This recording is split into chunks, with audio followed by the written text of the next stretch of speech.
Olá, pessoal. Bom dia. Eu sou Murilo Jacobi e estou junto com o professor Jacobi para falar com vocês sobre coronavírus e direito. Começando, então, dando as boas-vindas a todos vocês, ao pessoal que está assistindo a gente, pessoal do Tribunal de Contas do Estado do Mato Grosso, pessoal de Minas Gerais, município de Limeira, TC de São Paulo, pessoal que está acompanhando. Muito obrigado pela audiência. Vou passar a palavra para o professor Jacobi, já para fazer a introdução aí e começar nosso debate. Olá, pessoal. Aqui é o professor Jacobi. Eu queria muito agradecer a todos vocês que se inscreveram. Nós passamos de 800 inscritos e o Marcelo Paulo, que está no suporte para a gente, falou que isso foi divulgado ontem ainda. Então, é muita gente interessada no assunto, prestigiando o nosso trabalho aqui. A gente está com gente do Brasil inteiro assistindo. Se você tiver qualquer problema de conexão, avise a gente, tá certo? E a ideia nossa continua sendo servir a vocês. Alguns avisos que são importantes. O primeiro deles é que nós não vamos entrar em questões políticas, tá certo? Claro, podemos discutir sim competência da Constituição. Nós estamos no Estado democrático de direito e, portanto, a Constituição é o nosso balizador. E o Congresso Nacional respondeu rapidamente, editando a Lei 13.979, que inclusive trata de licitações, contratos. O governo federal editou a medida provisória 927 sobre questões trabalhistas, né? Nós estamos dispostos a tratar de normas editadas e, portanto, normas que serão editadas, nós vamos continuar auxiliando vocês. Assim que for editada uma norma, a gente pode fazer outra live sem nenhum problema. Mas, nesse momento, vamos concentrar nossa atenção para sermos produtivos em cima das normas editadas. Eu queria agradecer à Fórum e a todos vocês por essa oportunidade de trabalhar. Queria, inclusive, agradecer a um amigo muito especial que está nos assistindo, o Dr. Tadahiro, que é uma referência em contratações de saúde e direito tributário para todos nós. Tem obras editadas sobre esse assunto. Nosso abraço para ele. E também queríamos agradecer, estou agradecendo também ao Murilo, aí, que está enfrentando comigo os desafios de uma live, né? Porque na minha geração a gente ainda prefere o papel para leitura e o papel para escrever, né? Eu costumo dizer aos meus amigos que se eu não ler o WhatsApp, né, e não atender no Instagram, e não atender numa live, você pode mandar uma cartinha que com certeza eu vou ler, tá bem? Então, a ideia de trabalho nossa é essa. Eu queria situar, antes da gente passar para as perguntas, alguns aspectos importantes que a gente tem na Lei 13.979, já com as alterações feitas pela medida provisória. Primeiro ponto é que lá foi colocado dois conceitos interessantes.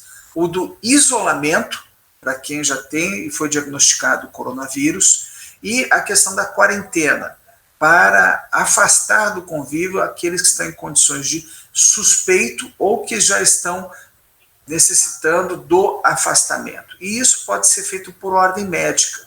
E pela primeira vez nas últimas décadas, por ordem médica, você pode ter restrições a sair de casa. Isso significa, inclusive, que a autoridade médica pode requisitar para a autoridade policial o seu isolamento. Isso afeta todos nós no nosso cotidiano, porque nós estamos trabalhando e, de repente, podemos estar tendo que nos afastar do local de trabalho, né? E aí vem algumas ferramentas. Na nossa live, a gente vai tratar também da medida provisória 927, referente às questões trabalhistas, né? Nós já recebemos muitas perguntas aqui e estamos respondendo elas. Agora, sobre essa questão, a live nossa, você pode perguntar. Fique à vontade para perguntar. Se você tiver interesse em uma resposta escrita, aí o doutor Murilo depois vai disponibilizar o endereço do Instituto Protege. Vários, inclusive, por vezes, é o órgão jurídico que nos demanda, né, para respondermos a questões relacionadas a esses temas. Vamos lá, então. Então, além da Lei 13.979 ter instituído para nós as questões, o conceito de isolamento e quarentena, no artigo 4º, foi tratada da contratação de serviços, contratações de obras, e compras durante o período da emergência por coronavírus. Tecnicamente, esse período a gente está colocando a sigla, que é Estado de Saúde de Política Internacional, né? Deixa eu ver aqui. Pandemia? Não é de pandemia, não. Olha só, é Estado de Emergência de Saúde Pública de Importância Internacional. Então, é uma sigla, SPIN. A legislação e o Ministério da Saúde estão usando Estado de Saúde Pública de Importância Internacional para estabelecer esse período. Então, o período de SPIN. Período de SPIN é período de emergência de saúde pública de importância internacional. Então, a gente tem uma sigla. A gente pode continuar falando de coronavírus, sem nenhum problema. Covid-19, o importante é nos comunicarmos. Mas, tecnicamente, o nome deste evento é esse, né? É Estado de Saúde Pública de Importância Internacional. Por que nós estamos colocando isso? Porque a primeira coisa que faz, por exemplo, o povo americano é colocar o nome lá no furacão, né? E é colocar o nome também no furacão, colocar o nome no tufão lá, eles têm nome para tudo. E a gente está usando o nome juridicamente recomendado. Então, eu posso usar SPIN, período de SPIN, período de emergência e saúde pública de importância internacional, ou eu posso usar coronavírus, ou eu posso usar o Covid. Para referir ao tempo, o tempo é período de SPIN. Eu não vou falar período de coronavírus. Tudo bem, nós aqui estamos informal, estamos nos comunicando. Mas os textos que você produzir, a minha sugestão é essa, você estabelecer essa terminologia juridicamente adequada. Outra questão é que, e nós vamos debater bastante, essa contratação por emergência, contratação por calamidade. Houve uma mudança não só nos requisitos do artigo 24.4, como no procedimento. E lembra bem, fora da situação do período de SPIN, quando você aplica o 24.4, os órgãos de controle ficam bastante atentos, porque é crime você usar o 24.4 fora das hipóteses previstas em lei ou deixar de observar as formalidades previstas em lei. Então, aqui é importante você atentar que para o período de SPIN, o artigo 4º da Lei 13.979 estabelece regras próprias e procedimento próprio. Simplifica bastante. E tem que simplificar. Porque temos duas opções. Ou a gente vai cumprir a legislação, estamos no Estado democrático de direito, ou não vamos cumprir legislação nenhuma. Então, nós temos que cumprir. E é claro que os órgãos de controle têm que estar atentos depois, durante e depois, para que o julgamento dos atos seja feito de acordo com a Lei 13.655. A Lei 13.655 é uma lei de 2018 que estabeleceu para todos nós novas regras de interpretação de normas. E essa lei determina, quando faz a mudança na lei de introdução ao Código Civil, no artigo 22, que devem ser consideradas as circunstâncias do ato. Então é evidente que a gente não vai ter todo o tratamento jurídico. Essa lei também, a 13.979, com a mudança que foi feita por medida provisória 926, ela inclusive tratou da questão de preço, que eu vou fazer uma pesquisa, como é a pesquisa tradicional, e em alguns casos nós vamos tolerar preços acima do que fora da emergência a gente considera. Vamos considerar acima por quê? Porque o empregador, as empresas de terceirização de mão de obra, estão tendo os custos acrescidos. Veja, alguns prefeitos proibiram transporte coletivo. E já soube aqui de uma empresa de vigilância que contratou uma van de uma grande locadora nacional e a van, quando soube que era para transportar vigilantes para o hospital, o motorista não quis trabalhar. né? Então ele teve que contratar um motorista fora para seguir de van. Ora, o que estava previsto no contrato? Vale transporte, né? Não tem, nessa cidade não tem transporte público mais, e ele está tendo que contratar van. Então, é lógico que vai ter custos acrescidos, né? Mas a sociedade não vai tolerar oportunistas, né? Nós temos que estar bem atentos a essas questões agora. Professor, Murilo, posso tomar a liberdade para interromper? Justamente claro. Tem uma pergunta muito bacana nessa linha, só um segundo, da Renata Piccoli. E ela pergunta, então, em que medida os tribunais de contas podem adiantar sua atuação para o enfrentamento das possíveis irregularidades e abusos na atuação, tanto dos gestores, aí eu estou complementando, também dos fornecedores no tocante ao decreto de calamidade pública. Olá, Renata. Renata, e Murilo, fica à vontade para me interromper, tá bem? Olha só, Renata, algumas coisas são importantes. Vamos lá? A primeira delas é que os tribunais de contas, desde a Constituição de 1946, eles não participam do ato, eles exercem o controle posterior. Vou explicar um pouquinho de teoria, que é sempre bom. Até 1946, no Brasil, a gente tinha um sistema do registro prévio. Você só podia realizar uma despesa depois que o Tribunal de Contas colocasse o carimbo lá, aprovado. E o gestor podia descansar. Da Constituição de 46 para cá, isso mudou, porque o sistema era muito burocrático. Então, mudamos. O controle é a posteriori. O Tribunal de Contas da União tem algumas normas que não estão nem aí para essa mudança. Diz que você tem que submeter os editais de desestatização, né? Mas vamos excluir essas exceções que não estão conformes ao direito. O que acontece? Em situação normal, o Tribunal de Contas é órgão de controle a posteriori. O que a gente está assistindo? O governo federal, presidente da República, presidente da Câmara, presidente do Supremo, estão reconhecendo que o apagão das canetas não pode continuar no tempo de emergência em saúde pública de importância internacional, de SPIN. Então, o que está acontecendo? Estão todos buscando a prática de atos, e para isso vão ter que fazer um encorajamento. A minha sugestão para os tribunais de contas é abrir um canal para, eventualmente, tratar de questões. Qual é a preocupação? A grande preocupação é a mesma preocupação que existe lá no artigo que trata de consulta. Os tribunais de contas admitem consultas em tese. Por que em tese?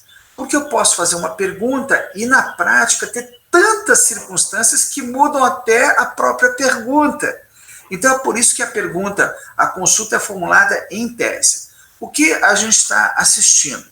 Muitos auditores estão dando a opinião deles, não é a decisão do Tribunal de Contas.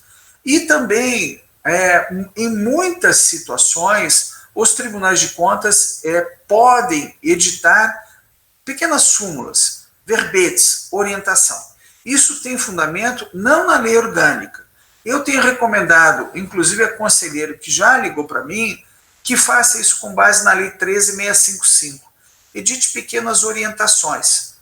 Olha, para fins de verificação de preço, se estiver compatível com o contrato anterior mantido, não precisa apresentar nova justificativa.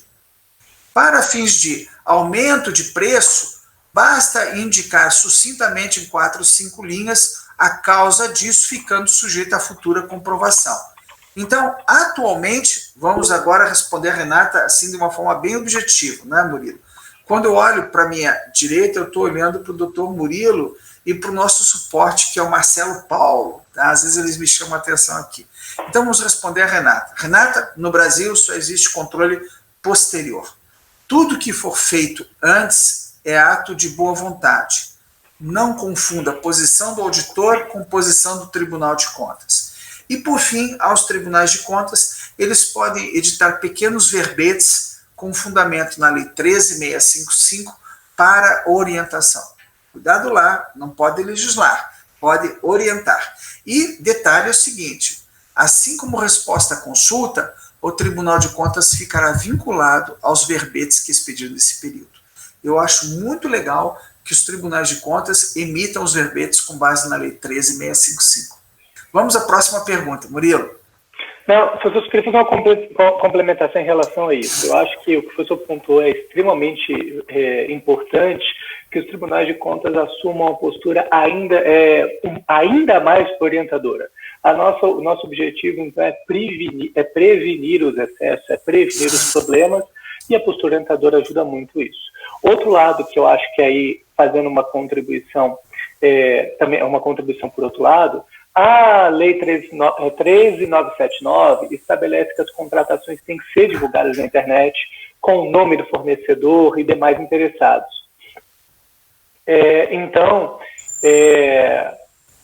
Desculpa, perdi o raciocínio, minha pergunta aqui, perdi o raciocínio.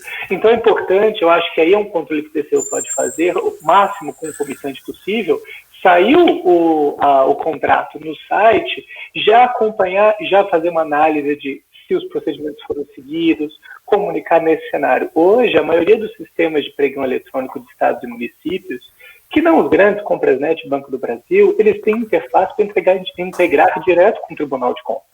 Nesse caso, eu cito, que eu tive a oportunidade de trabalhar, o Portal de Compras Públicas, que é um sistema privado para realizar pregão, que ele já integra direto com os tribunais de contas. Então, o Tribunal de Contas fica sabendo todo o contrato como está sendo, como todo o processo como está sendo. Isso ajuda um pouco mais no controle concomitante, né? Porque temos que tomar cuidado, sim, porque tem gente que vai se aproveitar aí da boa-fé dos gestores ou da boa-fé da sociedade para enfrentar esse cenário. Continuando o que o Dr. Murilo colocou agora para você, se você... Nós já estamos em 500, nós tínhamos 800 inscritos, estamos em 500 ao vivo. Muito obrigado pela audiência e mande sua pergunta para cá. A gente vai ficar algum tempo com você. Eu vou ler o artigo 4º, parágrafo 2º, que está na Lei 13.979. Lembrando que, por medida provisória, foi acrescido o A, B, C, D, H e I, até a letra I, tá certo? O que diz o parágrafo 2º que o Dr. Murilo referiu para você agora? Todas as contratações ou aquisições realizadas com fulcro nesta lei serão imediatamente disponibilizadas em sítio oficial específico na rede mundial de computadores, contendo no que couber, além das informações previstas no parágrafo 3º do artigo 8º da Lei 12.527, que é a Lei de Acesso à Informação, o nome do contratado, o número de sua inscrição na Receita Federal, o prazo contratual, o valor e o respectivo processo de contratação ou aquisição. Então, veja, se os tribunais de contas quiserem participar desse esforço, podem também fazer uma força-tarefa e colocar contratação em princípio ok, contratação em princípio ok, e informando ao gestor. Essa é uma hora em que todo mundo tem que somar forças, né? Muito bem. Professor, tem uma pergunta da Zaire, da Prefeitura Municipal de Pouso Alegre, Minas Gerais, muito interessante. Muitos fornecedores, e ela faz o contexto, que estão com muito receio de vender para a administração pública, porque estão com receio do pagamento atrasar, porque muitas prefeituras estão com o pessoal reduzido, então eles estão com receio de prestar o serviço agora e demorar 3, 4 meses a receber, justamente no momento onde a economia está se retraindo, né? As pessoas estão comprando menos, estão demandando menos serviço. Então eles têm pleiteado o pagamento antecipado. E a gente sabe que a regra geral é que não se antecipa pagamento, salvo se for uma prática de iniciativa privada para aquele determinado serviço. Então, a Zaire pergunta como justificar ou não aos fornecedores que estão exigindo pagamento antecipado. Olha só, a questão é a seguinte: tecnicamente, não é proibido o pagamento antecipado. A jurisprudência tem entendido assim. E normalmente se aponta que a Lei 8666 veda o pagamento antecipado. Então eu queria mostrar a você que esse dispositivo, na verdade, tem outra interpretação. Vamos lá? Olha só. No artigo 40, inciso 14, letra C, as pessoas dizem, está aqui no artigo 40 a vedação ao pagamento antecipado. Vamos ler? Eu de novo vou para a teoria, depois a gente faz, depois a gente fecha as respostas. Então, o artigo 40 diz, o edital deve conter o seguinte, inciso 14, condições de pagamento prevendo, aqui, critério de atualização financeira serem pagos, desculpa, Não é o 4014. É prazo de pagamento. Sim, está aqui. Letra A. 14, artigo 40, 14A. Prazo de pagamento não superior a 30 dias contado a partir da data do período final de adimplemento de cada parcela. Ou seja, eu só posso pagar após o adimplemento de cada parcela. Essa é a regra geral. Não há proibição aqui do pagamento antecipado.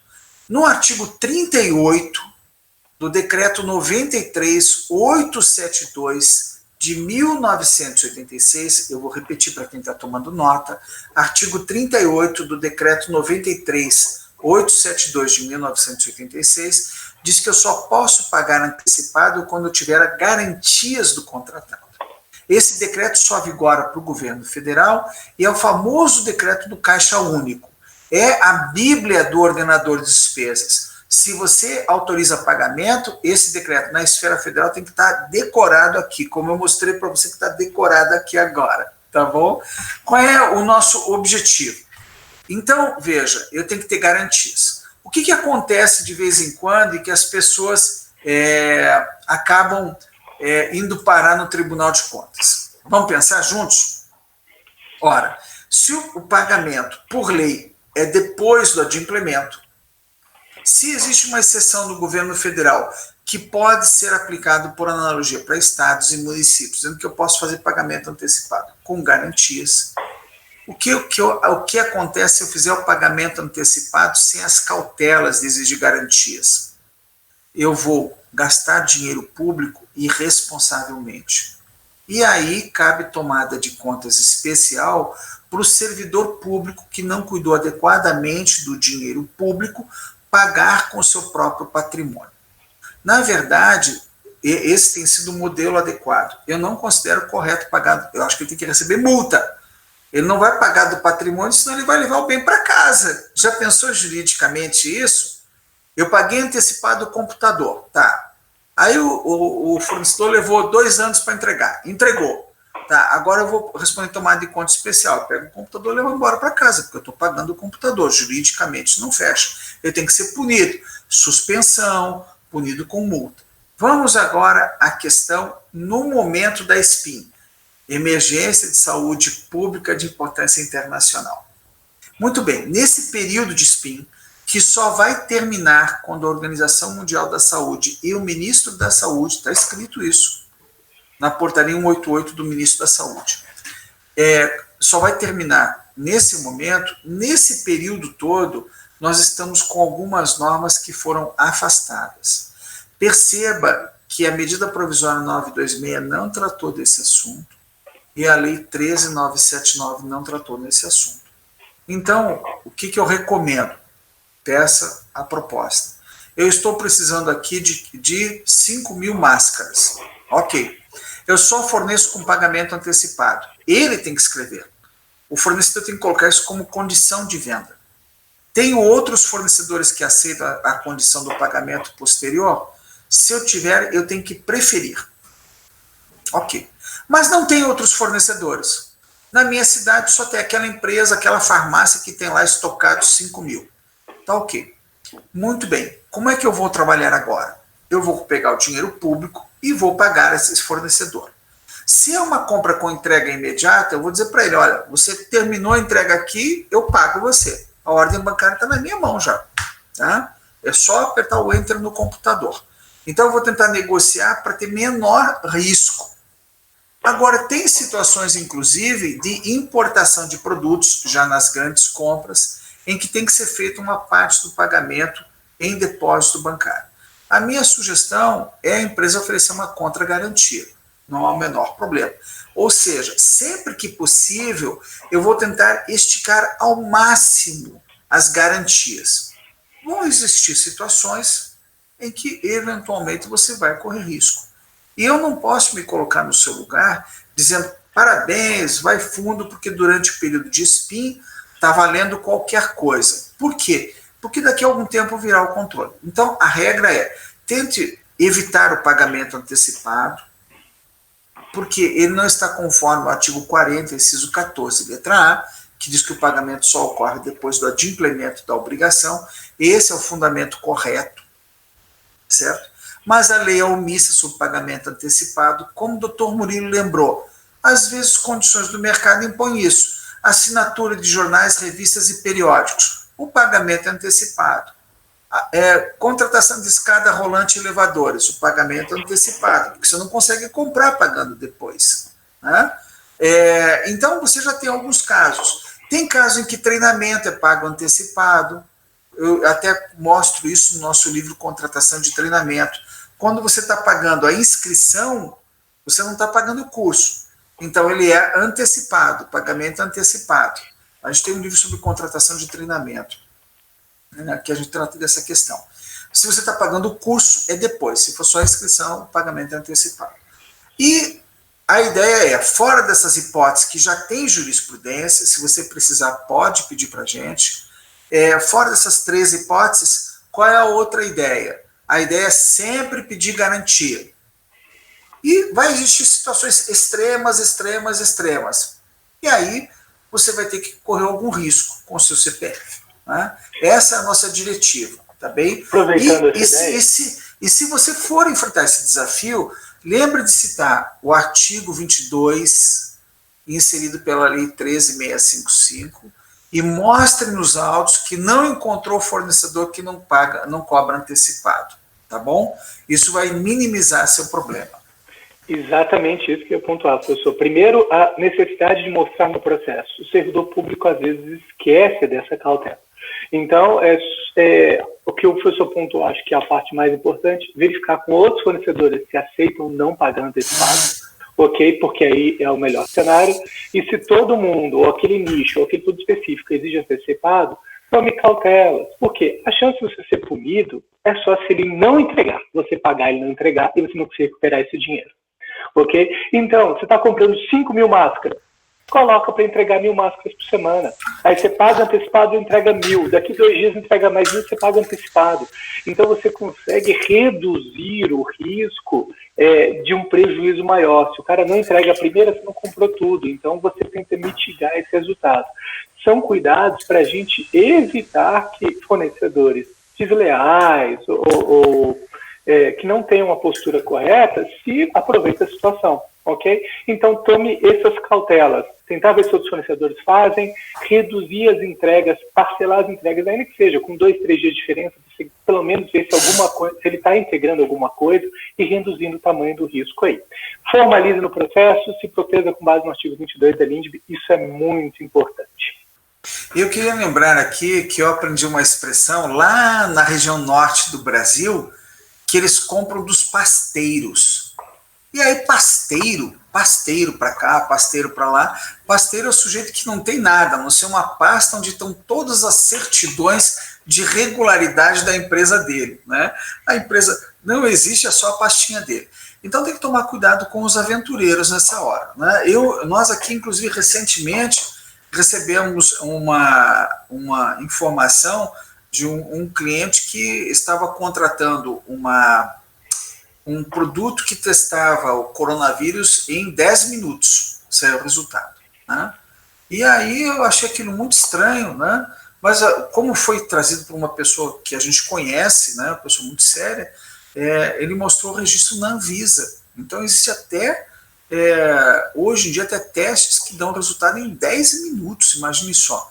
E é aquela história, se o pasteiro chegar para você oferecendo isso, tem que tomar cuidado que pode não ser o representante no Brasil, né? Outra pergunta, doutor Murilo. Só aproveitando que o senhor já respondeu, a pessoa BCH Cavalcante perguntou quem decreta o período de SPIN para a administração municipal. Não existe isso na administração municipal, é feito no país inteiro, correto, professor? Correto.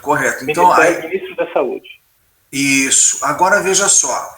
É importante aqui, doutor Murilo, eu até, nesse livro que a gente está fazendo agora, tem uma questão muito interessante sobre a lei de responsabilidade fiscal, né? Por quê?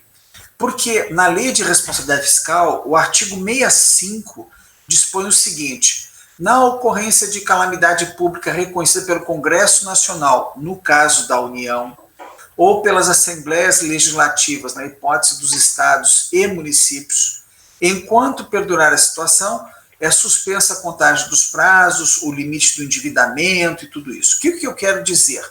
Veja só, o período de SPIN, emergência em saúde pública de importância internacional, é decretado pelo ministro da Saúde, seguindo regras da Organização Mundial da Saúde. Para a Organização Mundial da Saúde, o Brasil é um só. O que aconteceu em relação ao estado de calamidade?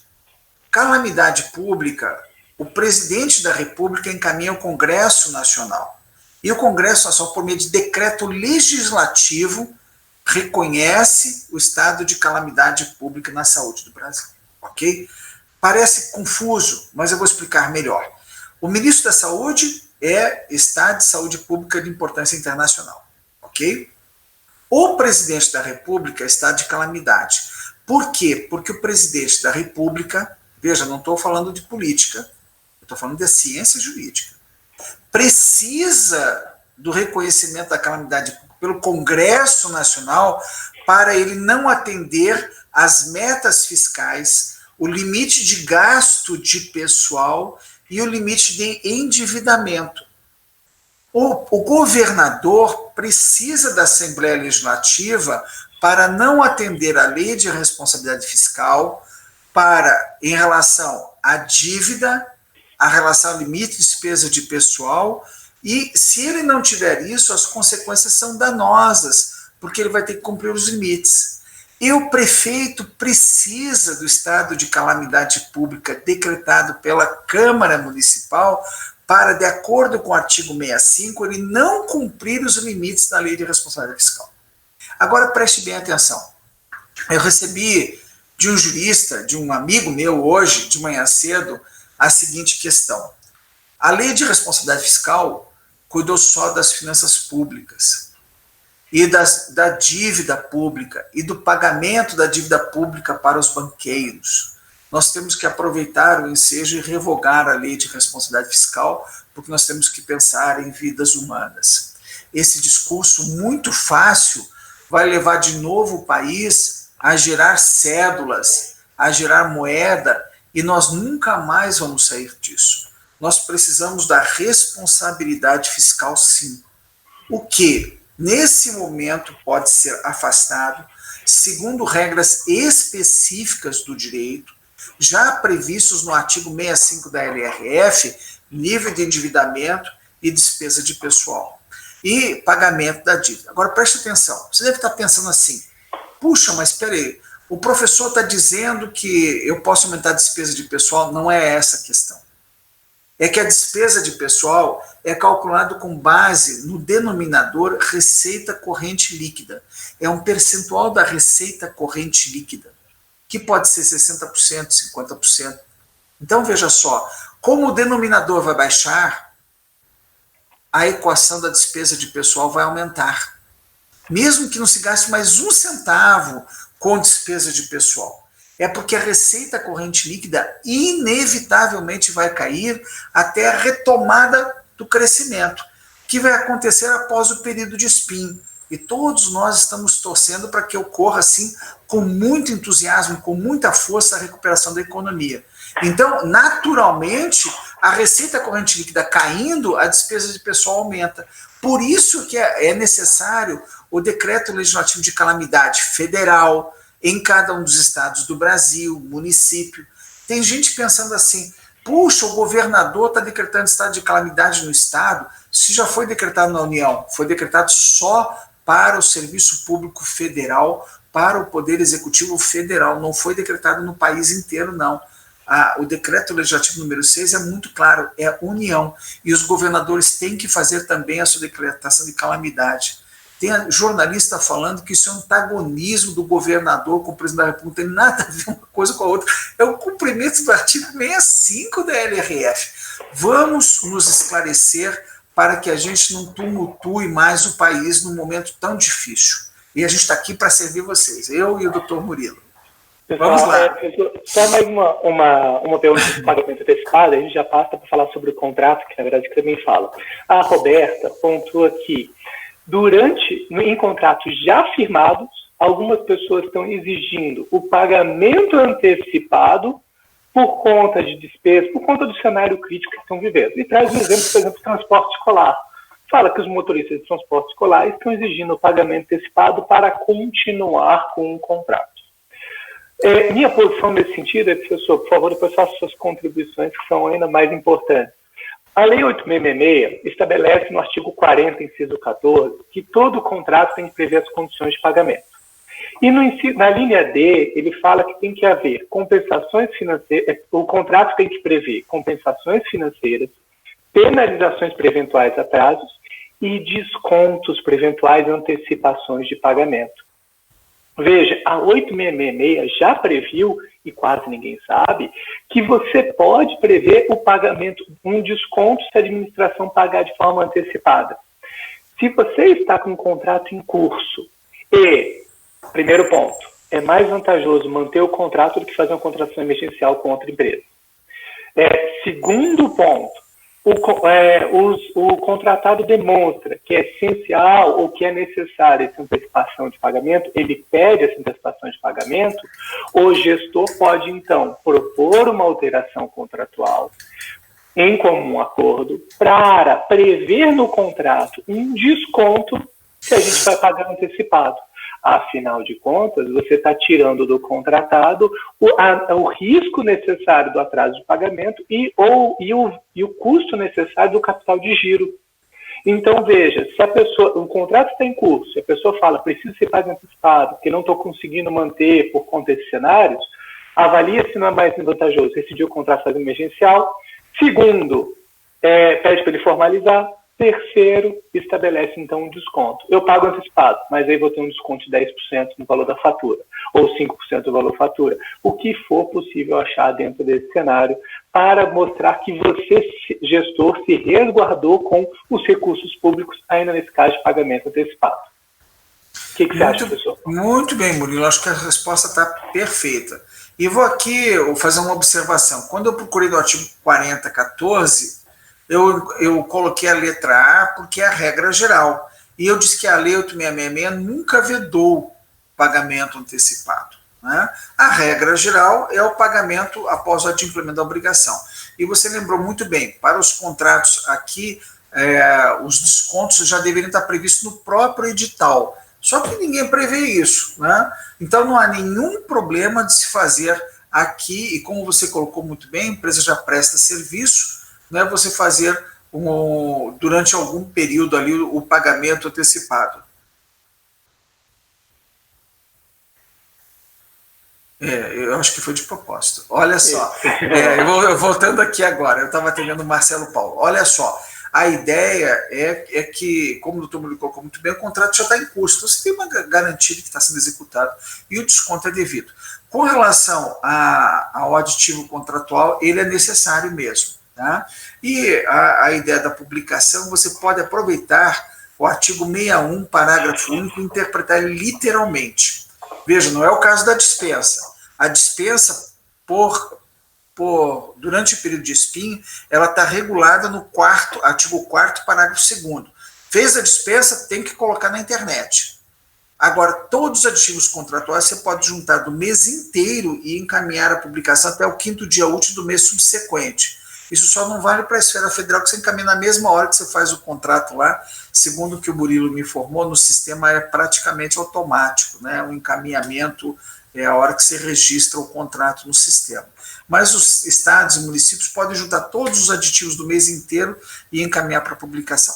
Eu sei que você está numa hora difícil, excesso de trabalho, colegas em teletrabalho, a coisa está complicada. Mas lembre-se, você vai ter que responder pelos seus atos depois. E não pode ficar com medo de praticar. Então só tenham cuidado de se organizar bem. A palavra de ordem que eu tenho recomendado aos meus amigos é cautela e organização. Tá? Tem que tirar um horáriozinho do dia para a gente se organizar. Tá bom?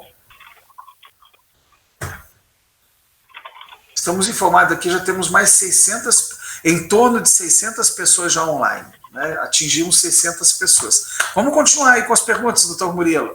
E mande para cá a sua. Perfeito. Falando sobre suspensão do contrato.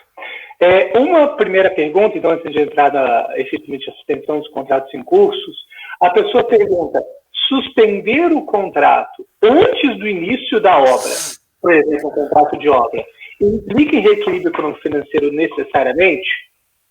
Não, não implica necessariamente. Vamos agora com cautela responder isso. Toda parcela executada tem que ser paga, ok?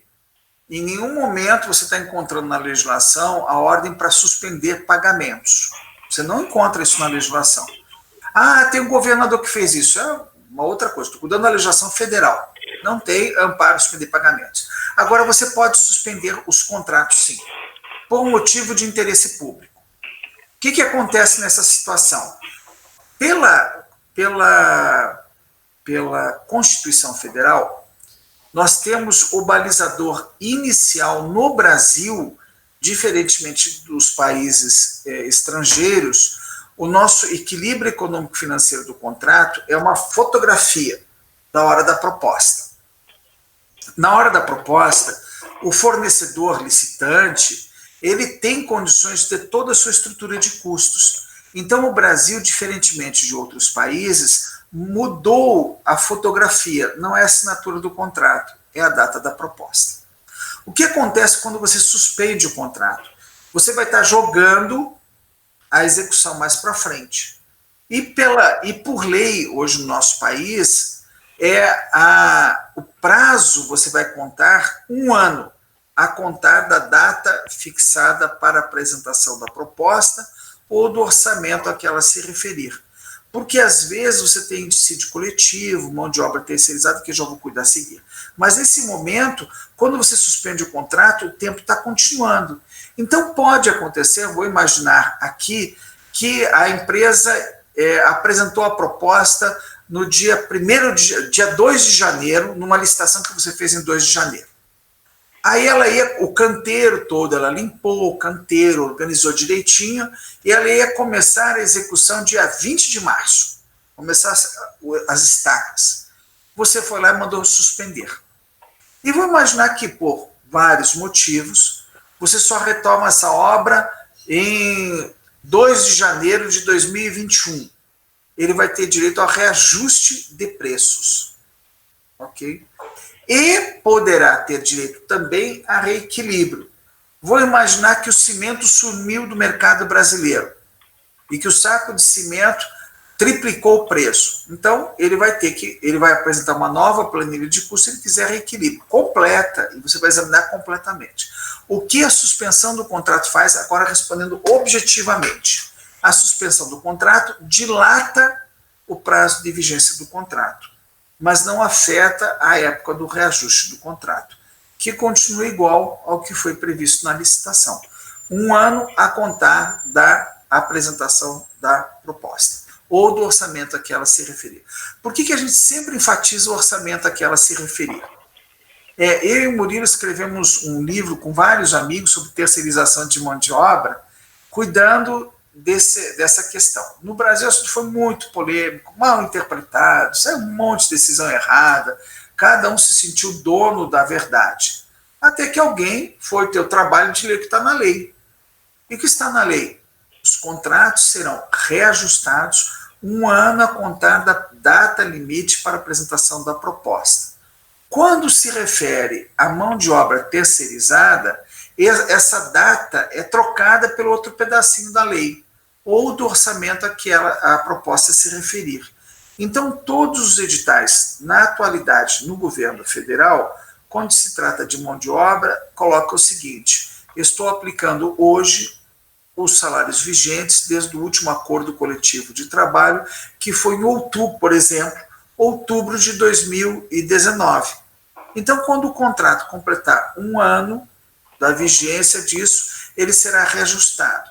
Como a palavra reajuste estava gerando muita confusão, o legislador infralegal colocou outra norma, chamou outro nome, repactuação. Repactuação é 1 ano do dissídio coletivo, acordo coletivo de trabalho. Então, os contratos são todos atualizados. Vamos à próxima pergunta. Obrigado pela audiência aí. E quando você citar o nome, Murilo, vê se a pessoa disse a cidade de onde é, tá bom? Muito bem, professor. Isso que eu ia pedir, pessoal, quando mandar a sua pergunta, já coloca o nome e a cidade na própria pergunta, porque como tem muitos comentários, eu estou focando só nas perguntas, aí eu não consigo algumas informações. Então, aí a gente passa para falar suspensão de obra, para suspensão de contrato e falar sobre terceirização de mão de obra. Tem 3 perguntas aqui muito relevantes. A primeira, se a administração pública determina que os empregados da contratada fiquem em casa, se é devido vale alimentação. A segunda pergunta é como a administração, deveria anteceder primeiro, inclusive, deve proceder na terceirização de mão de obra. Ela deve suspender o contrato, ela deve suprimir o contrato de comum acordo acima dos 25%, e qual seria a melhor condução nisso em relação à administração pública? Veja só, é preciso que a gente pontue o seguinte: eu vou atuar, em primeiro ponto, nos limites do edital. Então, suprimir o efetivo em 25% é possível, e as partes e a administração pode fazer isso por ato unilateral. De acordo com o artigo 65 da Lei de Licitações, eu posso suprimir o efetivo. Por exemplo, aqui em Brasília, vários órgãos estão fechados. Tá? Ora, se o órgão está fechado, eu vou reduzir a limpeza. Eu posso. É suficiente reduzir 25%? É suficiente reduzir 25%. Vou continuar com 75% do efetivo. Abaixo disso, por acordo entre as partes. Mas nós temos que tomar um cuidado. Por quê? Porque quando a empresa trabalha para o governo, ela tem garantias que o particular que trabalha para a iniciativa privada não tem. Tem ônus, por exemplo, tem que aceitar a redução unilateral do contrato em 25%. Mas tem garantias. As despesas que eles estiverem correndo deverão ser atendidas. Como está, por isso é que nesse trabalho que a gente está divulgando agora, em breve, na próxima semana, as pessoas disseram assim: professor, o que o senhor está indo comentar a legislação trabalhista? Bom, de certo modo eu tenho alguma autoridade para isso, eu fui juiz do trabalho antes. Mas minha praia é licitação. Só que não tem como você enfrentar contratos de terceirização de mão de obra sem conhecer a legislação do trabalho. E eu estou terminando aí com a ajuda de amigos, né? O Rony Charles, que também está nos assistindo, Paulo Teixeira, Murilo, Ana Luísa. A gente está terminando esse trabalho agora, né? Hoje, amanhã, a gente está terminando esse trabalho. E por que a gente está cuidando disso? Porque nós temos um problema trabalhista. O que acontece? Pela CLT, pela legislação do trabalho, eu não posso chegar de uma hora para outra e mando o empregado ficar em casa sem receber. Essa é uma questão que o governo federal ainda não conseguiu editar medida provisória sobre isso. Inicialmente foi editada a medida provisória 927, que no artigo 18 permitiu ao empregador suspender o contrato de trabalho para colocar as pessoas em treinamento pagando algum dinheiro. Era essa a ideia. E o legislador tratou disso no artigo 18 da MP 927. Deixa eu pegar aqui, isso. No artigo 18, foi colocado o seguinte: durante o estado de calamidade pública, a que se refere ao artigo 1º, o contrato de trabalho poderá ser suspenso pelo prazo de até 4 meses para a participação do empregado em curso ou programa de qualificação profissional não presencial oferecido pelo empregador diretamente ou por meio de entidades responsáveis pela qualificação, com duração equivalente à suspensão contratual. Houve uma grande gritaria nacional, dizendo: não pode fazer isso, né? Não posso deixar o empregado em casa sem receber. Então o governo veio, por medida de outra medida provisória, 928, ele revogou esse artigo 18. E o pessoal disse: que ótimo, né? Então o patrão tem que pagar o salário. Aí tem uma coisa, nós vamos cair na regra geral da Lei 8666. Puxa vida, o que significa a regra geral da 8666? Veja, nós estamos com a seguinte condição, né? Eu estou aqui só um pouquinho. Sim. Na regra geral da Lei 8666, nós temos o artigo 476, letra A, que coloca o seguinte: o contrato de trabalho poderá ser suspenso por um período de 2 a 5 meses para participação do empregado em curso ou programa de qualificação profissional. Ué, então tem uma regra que está em vigor. Pois é, aí nós temos um grande problema jurídico. Porque para aplicar o artigo 476-A, eu tenho que recorrer ao sindicato. E eu tenho que fazer um acordo coletivo para isso. Eu vou dizer assim, ó, todo mundo vai participar de qualificação técnica, eu vou dar uma ajuda de custo. A ajuda de custo não entra como indenização, não entra no contra-cheque. Vou imaginar o seguinte: a empresa diz, eu vou colocar todo mundo em casa e vou pagar só 30% do salário. 30% é um número mágico, né? Que diz que é essencial para a comida. Né? Então, é um número mágico. Nós não estamos propondo isso. Eu estou dizendo que na 476-A da CLT existe a previsão da suspensão do contrato de trabalho para a qualificação e requalificação do trabalhador e que exige a participação, então, do sindicato. Preste atenção ao seguinte: surge uma dúvida. O 476 só com o sindicato? Eu consigo trazer o sindicato para cá? Espera um pouquinho. Será que o 476A está em vigor? Olha só o complicador que eu estou lançando agora. Porque nós estamos no momento do coronavírus. Mas você não pode esquecer que nós temos uma realidade nacional. Nós temos estabelecimentos fechados por ato de governador e de prefeito. A gente pode até discutir se isso é legal ou não, né? Mas isso é outra pergunta. O fato é que a empresa não está podendo funcionar. Como é que o empregador vai arrumar dinheiro para pagar empregado que teve que ficar em casa? Eu posso até pegar, imagina aqui uma loja. Olha, fica todo mundo aqui organizando estoque. Amigo, vai ter uma hora que vai ter que mandar para casa. E até porque o risco de contágio também existe, né? Então, nós temos que pensar nisso um outro enfoque.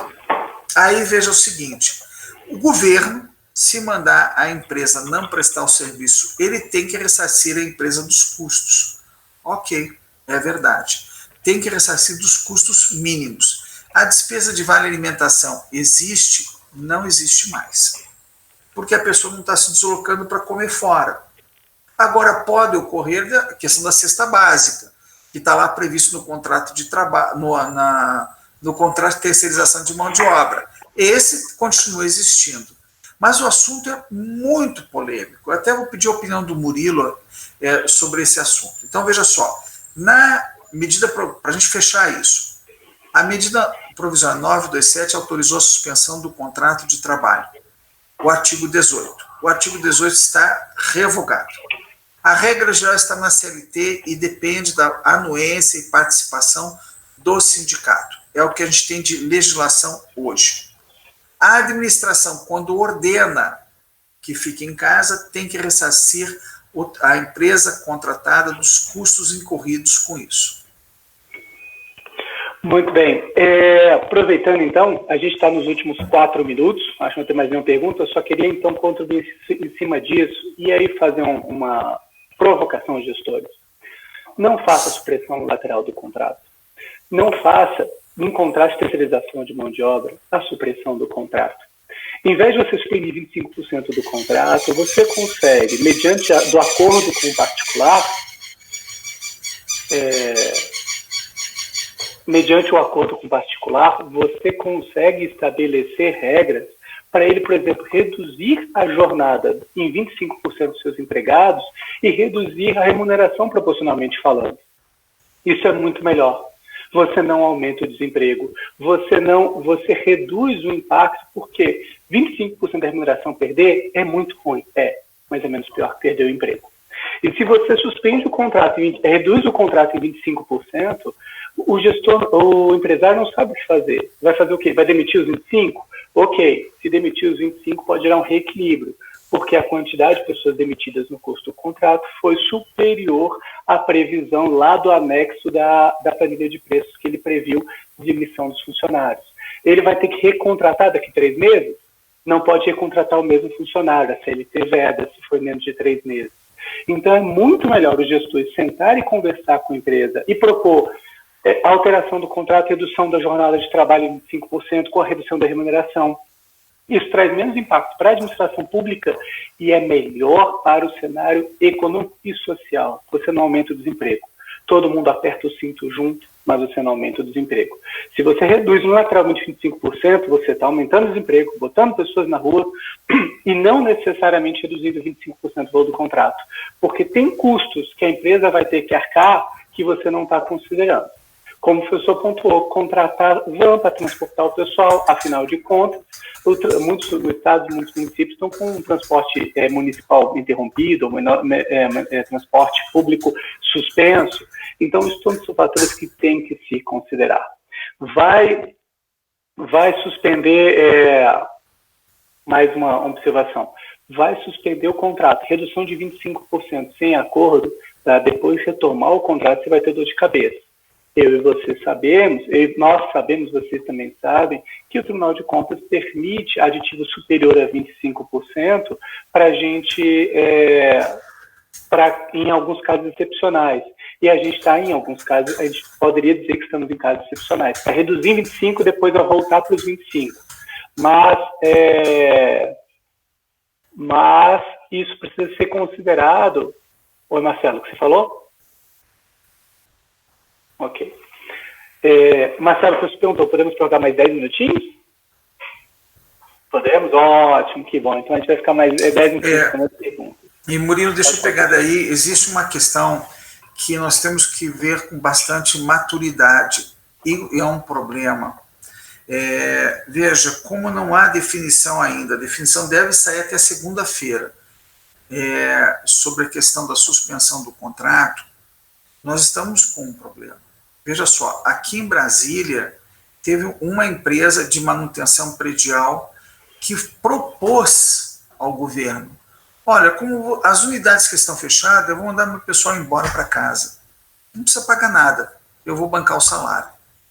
É um empregador diferente, ele tem condições de pagar o salário. E aqui na mesma cidade, na cidade de Brasília, nós estamos com pessoas colocando o seguinte: eu não tenho como suportar a folha de pagamento com 40 dias de atraso, que normalmente é pago. Você sabe que a maior parte dos órgãos levam 15 dias, 30 dias, tipo 40, 14, manda pagar em 30 dias. Mas muitos órgãos levam 40, 50 dias para pagar. Né?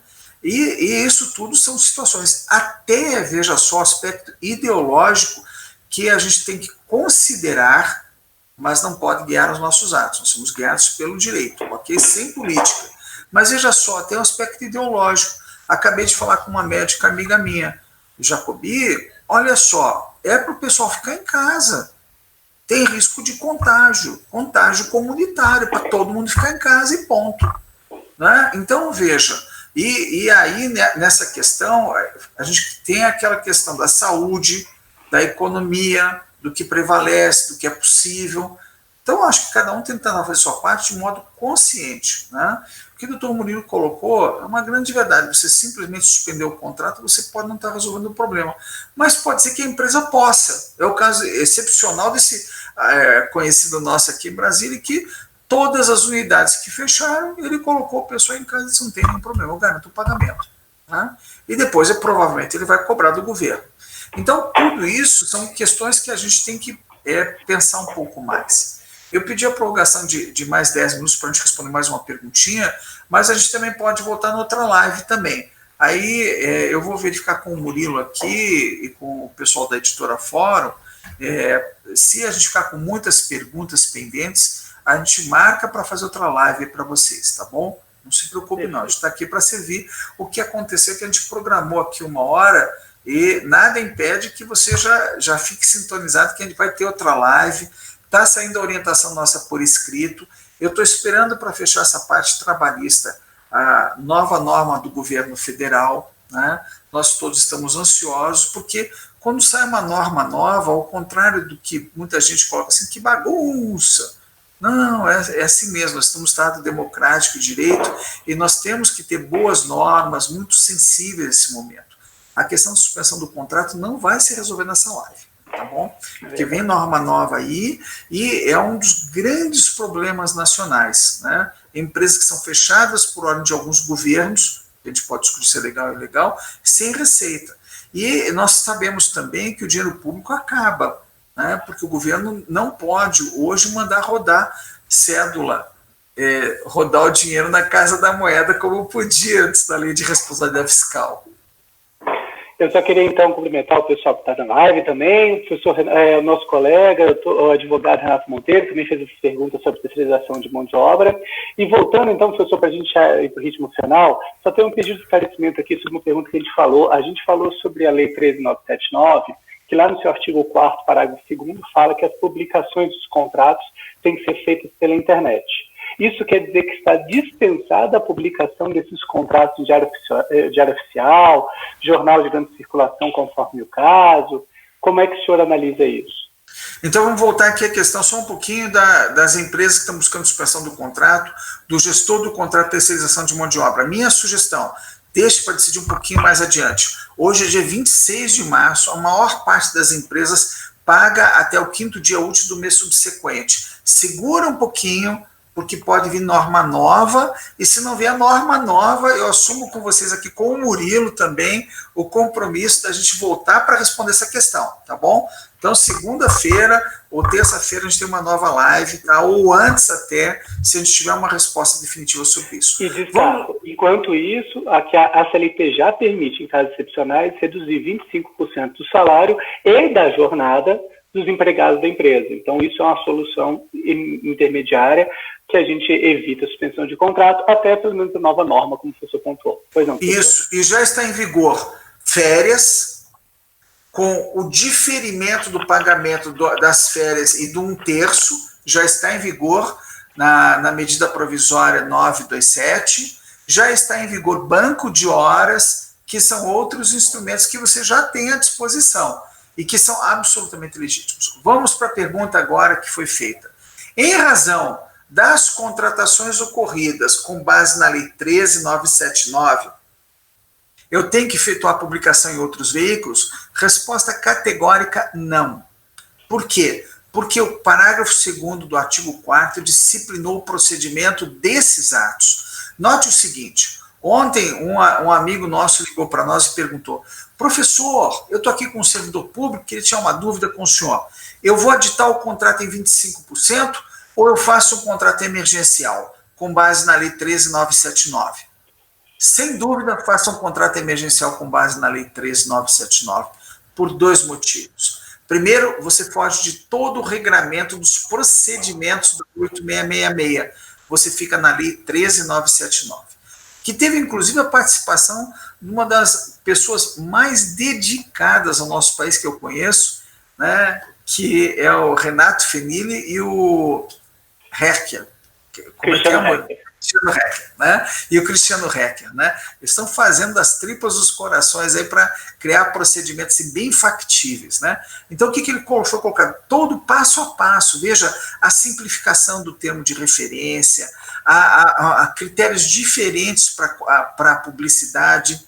Então, nós entendemos que os atos que estão sendo praticados com base na Lei 13.979 têm o procedimento integral. Não é só dispensa de licitação para a saúde. Todo o rito processual foi regulado. Justificativa de preço. Olha que beleza! Eu queria até chamar a atenção de vocês aqui. Olha que beleza esse dispositivo aqui da Lei 13.979. Olha só. Artigo 4º, ele coloca o seguinte. A 4º, letra B, que teve essa participação do pessoal que eu citei o nome agora. Medida provisória 926. Nas dispensas de licitação decorrentes do disposto da lei, presumem-se atendidas as condições de ocorrência da emergência, não tem que justificar. Você vai usar 4º B. Você não fala no 4º B que presume-se atendida. A condição que eu estou fazendo uma contratação por emergência, né? Então, a legislação, a norma foi muito feliz. Por isso que eu tenho recomendado, ao invés de fazer aditivo de contrato, faz um contrato por dispensa. Até para que quando o órgão de controle chegar depois, assim, junta todos os contratos que você fez da época da SPIN, Emergência de Saúde Pública de Importância Internacional. Você junta todos eles têm todo o critério de auditoria diferente. né? Então, diferente o rito da publicidade, a síntese da justificativa, a justificativa de preço mais fácil, a justificativa de preço que está acima do preço de mercado mais fácil. Então, tudo isso, inclusive a contratação, que é uma das grandes questões, né, Murilo? Contratação de empresa que está punida com inadimplência, né, com a regra de inidoneidade, também vai poder ser contratada em alguns casos. Então, tudo isso é regra específica. Faz um pacotinho separado, tá bom? É o meu conselho para você.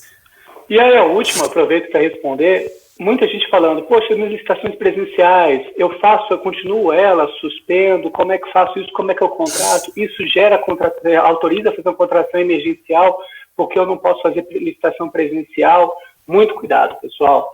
Como vocês viram nos últimos meses, o governo federal está com a meta de divulgar o pregão eletrônico, inclusive em municípios, utilizando recursos federais, muito cuidado, muito prazos para aplicação. Pregão eletrônico, você consegue implantar em 5 dias úteis dentro de um órgão, ok? O Instituto Protege pode te ajudar a isso, temos vários parceiros nessa área, não é um desafio. Qual é o problema?